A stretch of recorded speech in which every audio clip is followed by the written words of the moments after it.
आपका पसंदीदा भोजन क्या है? इमरती। इमरती मतलब कड़ी। आपने जीवन के 106 बसंत देख लिए हैं, तो इतनी लंबी उम्र का राज क्या है आपका? पैदल चलना, कम खाना, गम खाना। जिस दिन भारत आजाद हुआ उस दिन हम बहुत खुश थे। कहना चाहते हैं यहाँ पर पूरी एक सदी का जीवन जी चुकी एक ऐसी पीढ़ी जो 106 बसंत अपने पूरे कर चुके हैं, ऐसे दादाजी को हम प्रणाम करते हैं। और यहाँ पर हमारे पीछे बैठे हुए नन्हे नन्हे फूल जो उनकी बातों को, उनकी सीख को ग्रहण करेंगे। आइए हम दादाजी से कुछ महत्वपूर्ण प्रश्नों पर, महत्वपूर्ण बातों पर चर्चा करें। अच्छा दादाजी, बचपन का कोई यादगार किस्सा हो जो आपको अभी भी याद हो? आजे की सेवा करते हाँ। तो आजे ने हमें कुछ पैसा दे रहे। अच्छा अच्छा। तो हमारे पिताजी नाराज देते। यहाँ साथी गांव के बुजुर्ग, हाँ। पंचायत वगैरह बैठक उठक में जी। साथ बता जाते थे। तो उस समय जब दादाजी ने आपको पैसे दिए तो पिताजी नाराज हो गए? हाँ। नाराज, हम तो उनको चरणों का ध्यान करते रहे। अच्छा, बचपन में त्योहार कैसे मनाती थी?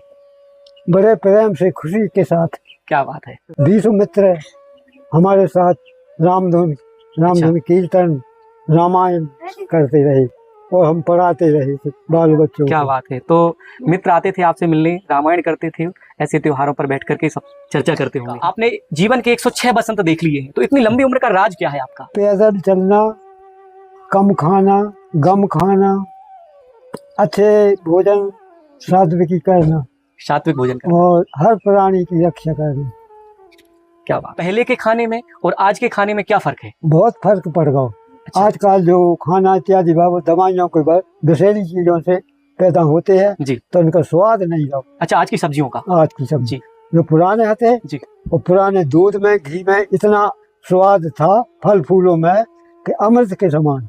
क्या तो आज की युवा पीढ़ी जो समोसे, जलेबी, कचौड़ी खा रही है, ये खाना उचित है क्या? ये उचित नहीं है।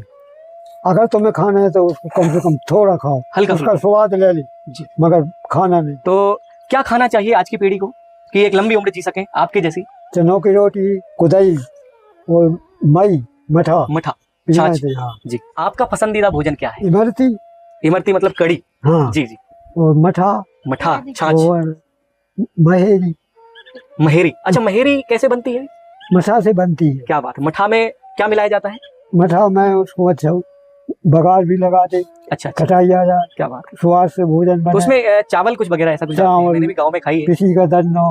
क्या बात है। दलिया, गेहूं का दलिया। गेहूं का दलिया। जी जी, ये आपका पसंदीदा भोजन है और यही आपकी लंबी उम्र का राज है। अद्भुत आपके विचार हैं। जीवन में कभी कोई मुश्किल आई तो उस मुश्किल का, उस कठिन परिस्थिति का आपने सामना कैसे किया? केवल भगवान के ध्यान। क्या राम जी, महावीर का और माँ नर्मदा को क्या बात ध्यान। क्या बात है। तो उस कठिन परिस्थिति में आपने भगवान का नाम लिया, उनका स्मरण किया और सारी कठिन परिस्थितियों का आपने डट करके सामना किया और बड़ी बड़ी परिस्थितियां ऐसे ही निकल गईं। अच्छा दादाजी, पुराने समय में, पुराने जमाने में बीमारियों का इलाज कैसे होता था? उस समय ना हॉस्पिटल थे ना डॉक्टर्स थे, तो कैसे इलाज होता था? जड़ी बूटियों से। अच्छा। वैद्य लोग। अच्छा। हाथ नाड़ी देखते। अच्छा अच्छा। तो जो खराबी है मुख से बता देते। क्या बात। और वे बताते थे कि खाना साफ रखो, तुमने आज खाना खाओ, अच्छा नहीं खाओ, जैसे तुम बीमार हो गए। क्या बात है। क्या बात। दिनचर्या आपकी कैसी है? दिनचर्या बस सवेरे दे उठ के इसे आने, फूल चढ़ाने, भगवान की सेवा करना, ध्यान करना, फिर जाके अपना काम करना। अच्छा। बैठे माला करना, भजन करना, सूर्य नमस्कार करना, हाथ ऊपर। अच्छा। ओम शब्द का प्रयोग करना जी।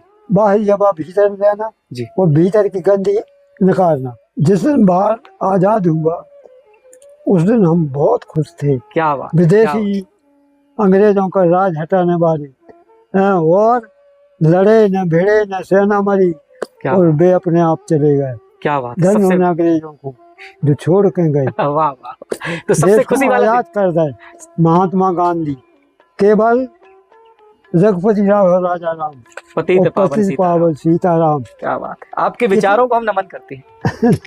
इतने में उन्होंने देश को अपना ला। क्या बात। उनके कई संगाती, जवाहरलाल पटेल, वल्लभ भाई, नेहरू, मुस्लिम तक नेता रहे। अच्छा अच्छा, मतलब हिंदू मुस्लिम सब लोगों ने इस देश को आजाद करने में बराबर भागीदारी। नेतृत्व जरूर महात्मा गांधी जी ने किया, लेकिन ऐसे महान व्यक्तित्व रहे जो हिंदू, मुस्लिम, सिख, ईसाई सभी धर्मों के लोगों ने हमारे देश को आजाद करने में अपनी महत्वपूर्ण भूमिका निभाई। ऐसा आदरणीय दादाजी का कहना। ऐसा कोई आपका सपना है जो अभी भी अधूरा रह गया हो और आपके जीते जी उसको देखना चाहते? हमारी इच्छा ये प्रकट करती है, इस पृथ्वी पर हिंदू, मुस्लिम, ईसाई, सिख, सभी धर्मों के लोग। सर्व धर्म के, और सब धर्म चलते हैं। और ज्यादा अंग्रेजी को क्यों ज्यादा बढ़ा रहे हैं? अच्छा, जबकि हिंदू देश और हिंदू और हिंदुस्तान यहाँ है, तो हिंदू और हिंदी पढ़ाई क्यों नहीं करवाते? क्या बात है, आपके अद्भुत विचार हैं। हिंदी, हिंदू, हिंदुस्तान सब एक हो। हमारे देश में अंग्रेजी को प्राथमिकता ना दे करके हिंदी को प्राथमिकता दी जाए, ऐसा दादाजी ने आदरणीय कलेक्टर साहब से कहा था। कुछ समय पहले कलेक्टर साहब ने आपको आमंत्रित किया था कलेक्ट्रेट पर और उनको सम्मान किया था, उनके कृतित्व को देख करके, उनके व्यक्तित्व को देख करके। तो आपका कहना है कि हिंदू, मुस्लिम, सिख, ईसाई सभी लोग बड़े प्यार से रहे,